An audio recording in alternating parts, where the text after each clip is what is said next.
வணக்கம். நான் உங்கள் doctor Shanthi Krishna Raghu from Ashwin homeo clinic. இன்றைக்கி நம்ம பித்தப்பை கற்கள் பற்றி தாங்க தெரிஞ்சுக்க போகிறோம்.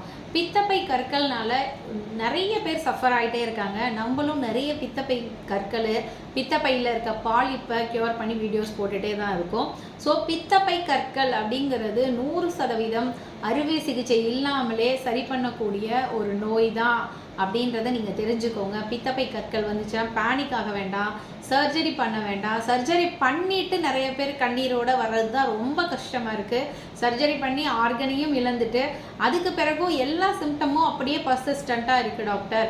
திரும்பவும் செரிமான பிரச்சனை இருக்குது, திரும்பவும் ஏப்பம் வருது, எதுக்கழிச்சு வருது, எதுவுமே சாப்பிட முடியல, ஒரு சாதாரண தயிர் சாதம் கூட சாப்பிட முடியலன்னு ஒரு 19 வயசு பையன் வந்தது தான் இந்த வீடியோவை இன்றைக்கி திரும்ப போடுறதுக்கான முக்கியமான காரணமாக இருக்குது.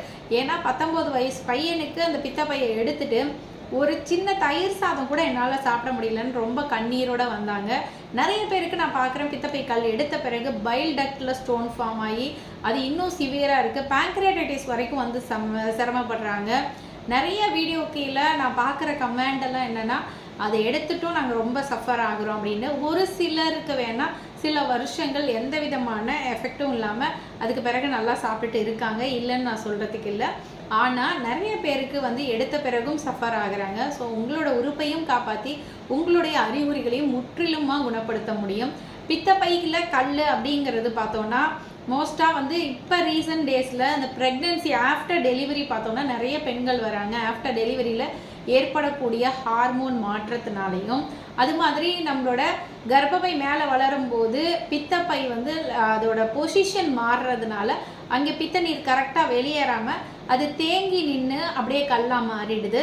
ஸோ இந்த ரீசன்னால் வருது. அடுத்து பார்த்தா 40 இயர்ஸில் ஃபீமேலுக்கு ஹார்மோன் சேஞ்சஸ் நடக்கும்போது ஃபேட்டியாக இருக்கக்கூடிய ஃபீமேல்ஸுக்கு அதிகமாக வரும். இப்போ நிறைய மேல்ஸ்லேயுமே இது வருது. ஏன்னா நம்மளோட உணவு பழக்க வழக்கம், எண்ணெய் பலகாரங்கள் அதிகமாக சாப்பிட்றது, நான்வெஜ் உணவுகள். அன்றைக்கெல்லாம் பார்த்தோன்னா தீபாவளி பொங்கலுக்கு தான் சாப்பிட்டுட்டு இருந்தாங்க. இப்போ அடிக்கடி நான்வெஜ் எடுத்துக்கிறதுனாலையும், ஃபாஸ்ட் ஃபுட்டு, ஃப்ரைட் ஐட்டம்ஸ் நிறையா சாப்பிட்றதுனாலையும் இப்போ நிறைய ஆண்களுக்கு, சின்ன பசங்களுக்கு நிறையா வருதுங்க. அதுதான் ரொம்ப வருத்தப்படுறதுக்குரிய முக்கியமான விஷயம் என்ன அப்படின்னா, காலேஜ் கோயிங், ஸ்கூல் கோயிங் பசங்களுக்கு கூட இப்போ நிறைய பித்தப்பை கல் வருது. காரணம் என்னென்னா அவங்களோட ஃபாஸ்ட் ஃபுட் கல்ச்சர். அடிக்கடி எண்ணெய் பலகாரம், நான்வெஜ்ஜு, போய் வெளியில் போய் நிற்கிறாங்க, ஒரு 65 வாங்கி எண்ணெயில் பொரிச்சது வாங்கி சாப்பிட்டுட்டு போகிறாங்க, ஃபாஸ்ட் ஃபுட் அதிகமாக எடுத்துக்கிறாங்க. ஸோ இந்த கல்ச்சர்னால பசங்களுக்கும் ரொம்ப வருதுங்க இந்த பித்தப்பை கல். ஸோ இந்த பித்தப்பை கல் அப்படி வந்துருச்சு அப்படின்னு சொன்னால் அவங்களுக்கு மோஸ்ட்டாக வந்து அந்த பித்தப்பை கல் வந்தோடனே வலி வந்துடாது. அது வந்து கோலிசிஸ்டைட்டிஸ், அந்த பித்தப்பை வந்து இன்ஃப்ளமேஷன் ஆகும்போதோ, இல்லை பித்தப்பை கல் போய் டக்டில் அடைச்சிக்கிட்டு அந்த ஃப்ளோவை அப்ஸ்ட்ரக்ட் பண்ணும்போது தான் முதல்ல சிம்டம்ஸ் ஆரம்பிக்கும். சிம்டமேட்டிக்காக இருந்தால் பிரச்சனை இல்லை. சிம்டம்ஸ் ஆரம்பிச்சிருச்சு அப்படின்னா அது கண்டிப்பாக ட்ரீட் பண்ணணும். என்ன மாதிரி சிம்டம்ஸ் இருக்கும் அப்படின்னு பார்த்தா, ஒரு சடனாக ரேப்பிடாக ஒரு பெயின் வரும். பார்த்தோன்னா right side upper portion of the abdomen, right side மேல் வயிறில் ஒரு வலி வரும். அப்புறம் நமக்கு முதுகில் 2 ஷோல்டர் பிளேடுக்கும் நடு முதுகில் பார்த்தோன்னா ஷோல்டர் பிளேடுக்கிட்ட அந்த இடத்துட்ட உங்களுக்கு வலி வரும். அது மாதிரி பார்த்தோன்னா அதிகமாக ரைட் சைடு ஷோல்டரில் வலியை ஃபீல் பண்ணுவீங்க.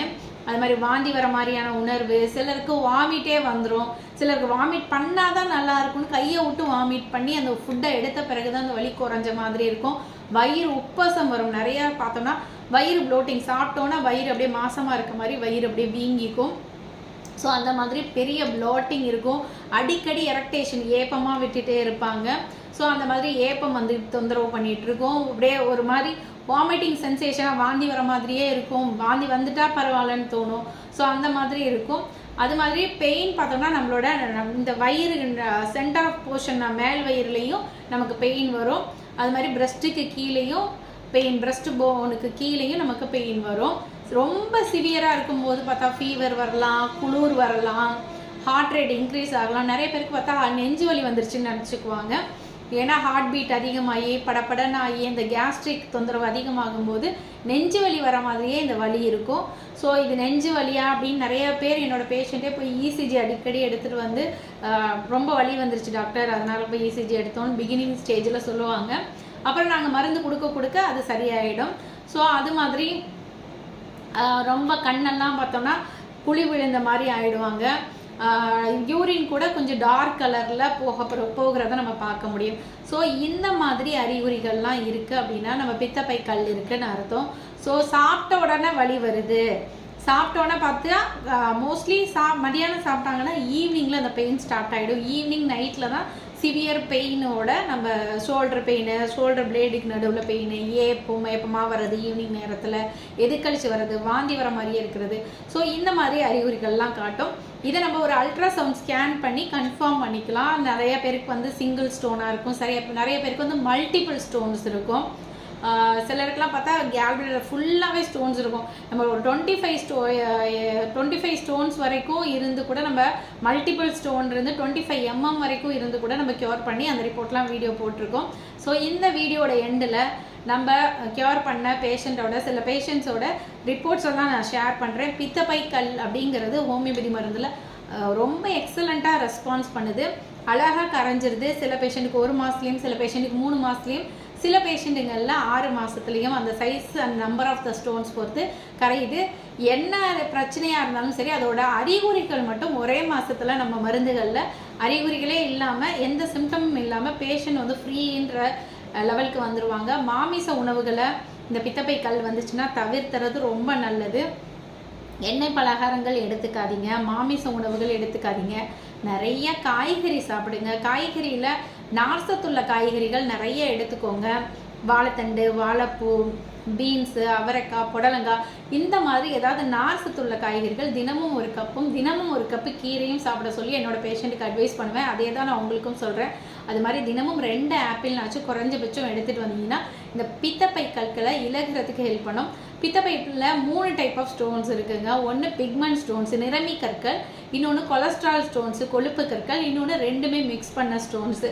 இதில் நிறமி கற்களை ரொம்ப சீக்கிரம் கரைச்சிடலாம், கொலஸ்ட்ரால் கற்கள் ரொம்ப லேட் ஆகும், 2 மிக்ஸ் பண்ணது மீடியமாக ஆகும்.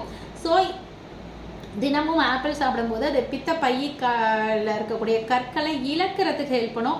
அது கூட ஹோமியோபதி மருந்துகள் எடுத்துக்கும் போது ரொம்ப சீக்கிரம் அது வெளியாகிறத நம்ம பார்க்க முடியும். சில பேஷண்ட்லாம் எங்கிட்ட ஃபோட்டோவே அனுப்பி விட்ருக்காங்க, டாக்டர் எனக்கு வலிச்சு மோஷன் போணுச்சு உங்கள்கிட்ட மெடிசன் சாப்பிட்ட பிறகு, சரின்ட்டு அவங்களுக்கு பார்த்தா மல்டிபிள் ஸ்டோன் இருந்துச்சு. ஸோ அதுக்கு பிறகு நிறைய பார்த்தா நான் கொய்யாப்பழமே சாப்பிடல, அதோட விதை மாதிரியும் பெரிய சைஸ்லையும் கல் மாதிரியும் இருந்துச்சு அப்படின்னு சொல்லி டவுட்டாக எனக்கு ஃபோட்டோ எடுத்து அனுப்புனாங்க. அது வேறு ஒன்றுமே இல்லை, பித்தப்பை கற்கள் மல்டிபிள் ஸ்டோன் அழகாக மோஷனில் வெளியானது தான். ஸோ அந்த ஃபோட்டோஸையும் நான் உங்கள் கூட ஷேர் பண்ணுறேன். பித்தப்பை கற்களை ரொம்ப எளிமையாக ஹோமியோபதி மருந்துகளில் நிச்சயமாக சரி பண்ணிக்கலாம். லிவர் தான் அதிகமான கொழுப்புள்ள பையில செக்ரேட் பண்ணுது. ஸோ நீங்கள் லிவருக்கு பேர்டன் கொடுக்காம, நமக்கு எப்படி மஞ்சள் காமலை வந்தால் எண்ணெய் இல்லாத பத்தியம்னு சொல்லுவோம்ல, அது மாதிரி எண்ணெய் இல்லாமல் ரொம்ப கம்மியான அளவில் எண்ணெய் யூஸ் பண்ணி சமைச்சு சாப்பிடுங்க. எண்ணெய் எடுத்துக்க வேண்டாம், ஃப்ரைட் ஐட்டம்ஸ் எடுத்துக்க வேண்டாம், மாமிச உணவுகளை தவிர்த்துட்டு நிறைய காய்கறி, கீரை, பழங்கள் எடுத்துக்கோங்க.